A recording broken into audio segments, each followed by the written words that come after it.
Depuis son enfance, Zahran Mamdani traînait avec Bill Clinton, par exemple, oui, avec Gates, avec Bezos, avec Epstein. Sur la photo que vous avez vue sur la vignette de la vidéo, il y a cette photo étrange. D'habitude, on ne se prend pas en photo comme ça avec son voisin de Datcha, il y a celle-ci, où l'on voit les amis de la mère de Zahran d'ailleurs, des amis intéressants. Donc Clinton dans les bras d'Epstein, Bezos, Bill Gates, encore une fois Clinton, Epstein, le petit Zahran et sa mère Mira Neir. Vous savez qui n'apparaît pas sur ces photos ? Eh bien, devinez, en 3 essais, vous avez trouvé, mesdames et messieurs, il manque complètement Mahmoud Mamdani. C'est-à-dire en fait papa. Marxiste, anticolonialiste, anti-américaniste, anticapitaliste, en gros, une sorte de Mao et Trotsky, qui déteste silencieusement, enfin voilà. Pourquoi sommes-nous venus en Amérique ? Il n'apparaît sur aucune des photos qui, du moins, sont tombées sous mon regard. Mama Mira s'amuse en compagnie de riches capitalistes. J'ai peur, et en plus, ô horreur, ô honte des Juifs. Sur le site de Mamdani, il est écrit qu'il a lutté pour la classe ouvrière, mais ce n'est pas très clair, ni contre qui il a lutté. Peut-être qu'avec Bezos et Gates, nous rendrons la vie à New York plus abordable ? Eh bien, sur ce site, en vérité, on ne découvre pas comment Zahran compte tenir ses promesses insensées. Avant tout, Mamdani a participé à une grève de la faim avec les chauffeurs de taxi. Donnez-moi, mesdames et messieurs, un exemple d'une seule grève de la faim dans l'histoire de l'humanité qui aurait changé quoi que ce soit dans l'ordre du monde. Elle aide à perdre du poids, oui, c'est sûr, parfois elle restaure la santé, certaines maladies disparaissent. On dit que jeûner longtemps peut guérir des ulcères, par exemple. Je n'ai jamais rien changé dans l'organisation sociale. Mais pourquoi Mamdani devait-il jeûner ? Et en général, pourquoi les chauffeurs de taxi faisaient-ils la grève de la faim ? Et je le dis sérieusement, oui, ils voulaient qu'on leur annule 450 millions de dettes qu'ils avaient accumulées. C'est-à-dire qu'ils ont utilisé de l'argent, ils l'ont gaspillé d'une manière ou d'une autre, ils en ont fait quelque chose, et cet argent a disparu, il n'a rien rapporté. Mais ils exigent que quelqu'un qui n'a pas utilisé cet argent paie la dette à leur place avec les intérêts, bien sûr. D'ailleurs, ni sur le site web, ni dans d'autres documents et sources, sauf peut-être dans les 3,5 millions de pages du dossier Epstein. Il n'y a rien sur Mamdan, rien sur son niveau de bien-être financier, sur ses revenus, sur sa fortune, sur les revenus enregistrés au nom de ses parents, sur la fortune enregistrée au nom de ses parents. Où sont passés ses liens avec Clinton, Bezos, avec Gates ? La dernière trace de leur rencontre date d'une fête en 2009. Tout a ensuite disparu, donc cela n'a peut-être jamais eu lieu ou a été effacé. Après la projection du film de Mira, sa mère, la réalisatrice, Epstein, Jeff Bezos, Bill Clinton encore, sans Hillary, et la mère de Mira, sans Mahmoud, étaient présents. Oui, la fête avait lieu dans le Penthouse, chez Nebezé Zerka. Je vous le dis honnêtement, Ghislaine Maxwell. Et après la projection du film, il ne restait que les proches, c'est-à-dire, disons-le ainsi, ceux mentionnés ci-dessus, c'étaient eux les proches. Dans le film de Mira, Richard Gere jouait, mais n'a pas été invité à la fête. Il n'était apparemment pas un proche, alors qu'Arkady Rotenberg, lui, s'est avéré être un proche et a dit qu'il était prêt à racheter tous les fichiers d'Epstein. Elisaveta Tchaïka l'a annoncé et a proposé, comme elle l'a dit, 10 milliards de dollars, pas de roubles. D'après les rumeurs, Arkady, l'un des portefeuilles de Poutine, vivrait encore une fois selon les rumeurs en Amérique et Poutine était mentionné dans les fichiers d'Epstein. Quelque part, Tchaïka dit environ 900 fois et Rotenberg a décidé d'aider son ami. D'ailleurs, il n'est pas clair lequel de ses amis, Jeffrey le pédophile ou le filou barbeau, il voulait aider. D'ailleurs, personnellement, je ne connais pas les détails concernant la séduction des jeunes filles, Mais pour l'instant, tout ce que j'entends correspond au schéma suivant, au modèle de scénario. Des jeunes filles qui, selon la tradition juive, atteignent l'âge de la procréation après leurs premières règles, c'est-à-dire vers 13 ans, et donc pendant des siècles, à cet âge, elles se mariaient et avaient des relations sexuelles, séduites par l'argent. Là, je parle des jeunes filles de notre époque, attirées par les relations ou le cercle social. Et elles faisaient tranquillement ce que leurs amis s'en faisaient sur la banquette arrière d'une voiture avec des camarades de classe, ou avec des élèves plus âgés si vous préférez. Mais celles qui étaient avec Epstein faisaient vraiment la même chose. Tout cela dans des conditions confortables, en ayant le plaisir de visiter, je ne sais pas comment le dire exactement. Dans de belles maisons, manger de bons plats, boire du champagne qu'on ne leur aurait jamais offert, à part de la bière, on ne leur aurait rien donné. Écouter des conversations intéressantes et garder des souvenirs passionnants toute la vie. Évidemment, s'il y avait violence, c'est un crime. Mais pour l'instant, tout ce que j'ai entendu, c'est que les jeunes et les tendres faisaient là la queue et criaient « Moi, je suis la première, je suis arrivée avant », et ainsi de suite. Et elles étaient très déçues quand on leur disait qu'elles étaient trop âgées et qu'elles ne participeraient même plus au jeu. Certaines d'entre elles ont ensuite très bien gagné leur vie, ont gagné de façon incroyable, simplement en faisant une tête tragique. Elles exploitèrent les puissants, transformant leur force en faiblesse et leur propre faiblesse en force. C'est mon avis personnel, il n'a pas à coïncider avec le vôtre ou celui d'autrui. Je ne m'impose à personne avec mon avis. Comme on dit, je vous ai simplement raconté une fois de plus ce que j'en pense, pour ainsi dire. Encore une fois, s'il n'y a pas eu de violence, de tromperie ou autre non expliqué dès le début. Et donc voici l'avis de ma voisine de Los Angeles, Tania Tatarinova, sur Facebook. Tania s'est présentée en expliquant comment elle voit la réalité du zoo. Donc, en gros, j'ai écrit sur ma chaîne que je commente le chaos mondial. Sur un site web plus officiel, elle est indiquée comme présidente en biologie computationnelle, c'est-à-dire professeure de mathématiques travaillant dans le domaine de la biologie. Elle a fait un commentaire intéressant sur les 3 millions de nouvelles pages de fichiers liés à Epstein. Je pense qu'elle ne m'en voudra pas si je lis ce qu'elle a écrit, peut-être en enlevant 1, 2, 3, au maximum 4 mots, pour des raisons évidentes. Je parlerai ensuite seul avec Tania, donc pas de lettres, seulement son commentaire. Je ne comprends pas vraiment toute cette agitation autour des fichiers d'Epstein, franchement. Quelle découverte scientifique. Des mâles à haute testostérone et divers narcissiques qui sont malades du pouvoir aiment exhiber leur sexe et essaient de le mettre partout. Ils ne se soucient pas de ces histoires religieuses ou morales. Ces valeurs, de leur point de vue, sont une laisse pour la plèbe, ils pensent qu'ils contrôlent tout. Les juges, comme les puissants, aiment se retrouver en privé dans leur club selon leurs intérêts.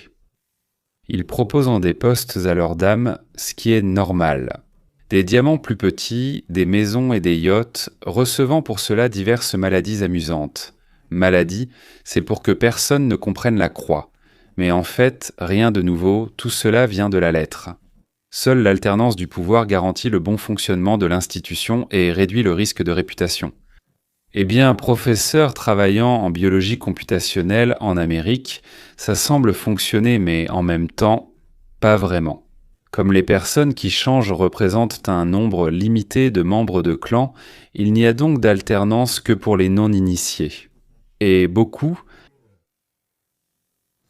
La fortune représente un passeport pour ce club des clans, où il y a rotation, mais la sélection du travail suit des règles spécifiques. Tout est correct, c'est compliqué, Taniouchka, mais bien dit. Et la main du Kremlin, c'est aussi une nouvelle du siècle dernier. Les putains du Kremlin, c'est Tania. Elle a écrit ça au service du KGB. Tania a encore changé. C'est le FSB qui change. Désormais, la collecte de compromates figure même dans les manuels scolaires. Pendant les plaisirs coupables, se détendre sur une île chaude, c'est tout à fait courant pour le public. Ça me dégoûte. Pourquoi ? D'ailleurs, rien d'étonnant. Des primates, tout simplement. J'espère seulement que les pédophiles paieront pour la souffrance de leurs victimes. Enfin, si on est vraiment une victime. Voilà. Une autre réaction au dossier d'Epstein est également apparue sur Internet, mais je n'ai pas pu retrouver l'auteur de ce message. Excusez-moi, pour l'instant cela restera sans nom. Si j'en obtiens un, je le mentionnerai. Donc ça commence comme ça, un homme respectable ne peut même plus coucher en toute sécurité. Ici on te dénonce, là-bas on t'infecte. À mon avis, c'est le même sujet mais avec un nouvel angle de vue. La dernière fuite des archives d'Epstein montre que Bill Gates a contracté une IST. Je suis parti si tôt de l'Union soviétique que, messieurs, je ne sais pas ce qu'est une IST. Il a supplié Epstein de donner à Gates des antibiotiques pour qu'il puisse secrètement les transmettre à son ex-femme actuelle, Melinda Gates. Il a également envoyé à Epstein une description de son organe sexuel. C'est une nouvelle pour moi. Des documents récemment déclassifiés des archives de Jeffrey révèlent prendre Bill Gates au lieu de Donald Trump. Selon un courriel de juillet 2013, Gates aurait supplié de trouver des antibiotiques pour les transmettre à Melinda Gates après avoir contracté une maladie vénérienne. Des jeunes femmes russes, donc plusieurs, si je comprends bien. Le courriel a été rédigé personnellement par Epstein en souvenir d'une dispute avec Gates. Le courriel a été rédigé personnellement par Epstein en souvenir d'une dispute avec Gates. Ils évoquent une dispute avec Gates. Très bien. Dans ce message, Gates supplie Epstein de supprimer des messages compromettants, y compris un où son organe génital est décrit en détail. Il tente désespérément de cacher la vérité. Cet email fait partie de 3 millions de pages de documents. Eh bien, je n'ai évidemment pas tout regardé, comme vous pouvez l'imaginer, donc je ne peux pas dire s'il y a des documents liés à Epstein qui ont été publiés ou non. Melinda, qui a divorcé de Bill en 2021, a déclaré qu'Epstein avait effectivement joué un rôle dans leur divorce. Elle a dit qu'elle ne l'avait rencontré en personne qu'une seule fois. Et je l'ai regretté, a-t-elle dit à ce sujet, dès l'instant où j'ai franchi le seuil. Il était répugnant, une sorte d'incarnation du mal après cela, a-t-elle déclaré. Epstein m'est apparu en rêve, dans des cauchemars. Je voulais arrêter, mais il revenait, même si c'était mal. Il restait autre chose, que nous ne lirons plus. Dans l'email, Epstein exprimait sa colère au sujet de la rupture présumée de ses relations avec Gates. Il accusait son ami d'ingratitude après de nombreuses années à faciliter ses liaisons illégales, c'est-à-dire qu'Epstein aidait Gates dans des histoires de liaisons illégales. Eh bien, il y avait des filles russes là-bas, ou peut-être, en plus des Russes, il y avait aussi d'autres filles africaines, ou des filles vietnamiennes, je ne sais pas, et d'autres encore. Oui, les riches ont leur divertissement, comme il est écrit dans ces textes, écrivait-elle. Un auteur qui m'est inconnu, donc, oui, donc, sans nom, sans nom, sans nom. Là, je regarde, peut-être qu'il y a un nom ici, non, il n'y a pas de nom, oui, donc, oui, les riches ont leur propre divertissement. C'est déjà la fin de la lettre. Des yachts, l'île d'Epstein, des filles, ne vous vantez pas de vos biens. Et la syphilis, comment s'en passer ? Point d'exclamation. Et ils n'ont rien trouvé sur Trump, dommage pour les compatriotes, ils espéraient tellement. Point d'exclamation. Je suis d'accord avec la déclaration ci-dessus. Les mannequins russes ont aussi été décrites par Annetta Epstein, apparemment sans lien avec Jeffrey, qui a qualifié son commentaire de piège pour le mannequin russe. Le titre m'a tout de suite intrigué. Je me suis dit que si quelqu'un a donné un titre aussi beau, c'est qu'il y a sûrement quelque chose d'intéressant à l'intérieur. Voici l'histoire telle qu'elle la raconte. Le mannequin russe Ruslana Korchunova a visité l'île d'Epstein lorsqu'elle avait 18 ans. Elle en avait parfaitement le droit. 2 ans plus tard, elle a sauté du 9e étage d'un appartement à New York. Encore une fois, à 20 ans, elle a sauté, elle a tout à fait le droit de sauter, tant qu'elle n'a blessé personne en chemin. Korchunova, surnommée la réponse russe, vous vous souvenez du dessin animé aux longs cheveux ? Et c'est grâce à ses cheveux incroyablement longs, écrit Annetta, qu'on l'a remarqué alors qu'elle était encore adolescente, et elle s'est devenue célèbre instantanément. À 15 ans, elle a rapidement gravi les échelons de sa carrière, travaillant avec les créateurs Marc Jacobs, DKN Ike, Vera Wang. Ce n'est pas un discours, juste de la parfumerie. Classifié début 2024. Les documents judiciaires ont montré que le 7 juin 2006, la jeune Korchunova, âgée de 18 ans, est montée à bord du Lolita Express d'Epstein, qui s'est ensuite envolé vers l'île de Little St. James. Ce voyage a eu lieu quelques semaines avant la première arrestation d'Epstein. Celle-ci a eu lieu en juillet 2006, pour des accusations liées à l'implication de mineurs dans la prostitution. Le 28 juin 2008, presque exactement 2 ans après le voyage sur l'île, Korchunova s'est suicidée dans le quartier financier de Manhattan. Il lui restait quelques jours avant ses 21 ans. Les autorités ont conclu à un suicide, déclarant qu'elle avait découpé le filet de sécurité sur le balcon. Elle n'était pas ivre avant de sauter, et à l'intérieur de son appartement, il n'y avait aucun signe de mort violente ou de lutte. D'accord, aucune lettre d'adieu n'a été retrouvée. Les témoins ont décrit comment son corps est tombé loin du bâtiment. Peut-être que la cupidité a perdu la jeune fille, et pour Zakran. Revenons à notre chouchou, à notre héros, à notre lumière. Il a quelques petits soucis, vraiment tout petits. Voici tous ces gauchistes qui ont voté pour lui, qui pleuraient tant de bonheur, sanglotaient parce qu'ils avaient enfin élu un communiste. Et maintenant, on va dépouiller tous les riches et leur donner ce qu'ils ne peuvent pas gagner eux-mêmes, mais qu'ils désirent tant. Soudain, ils ont découvert que Zakran n'était pas celui qu'il prétendait être, et qu'il leur mentait, pas par erreur, mais qu'il mentait délibérément et précisément. Et encore une fois, pas sur un seul sujet, ni sur deux, mais sur tous ceux à propos desquels il disait quelque chose. Il mentait simplement, comptant sur des idiots, et il a trouvé un grand nombre d'idiots complets et finis. Voilà comment ils réagissent lorsqu'ils découvrent qu'ils se sont encore fait avoir, je remplace le mot, ça sonne. Musique.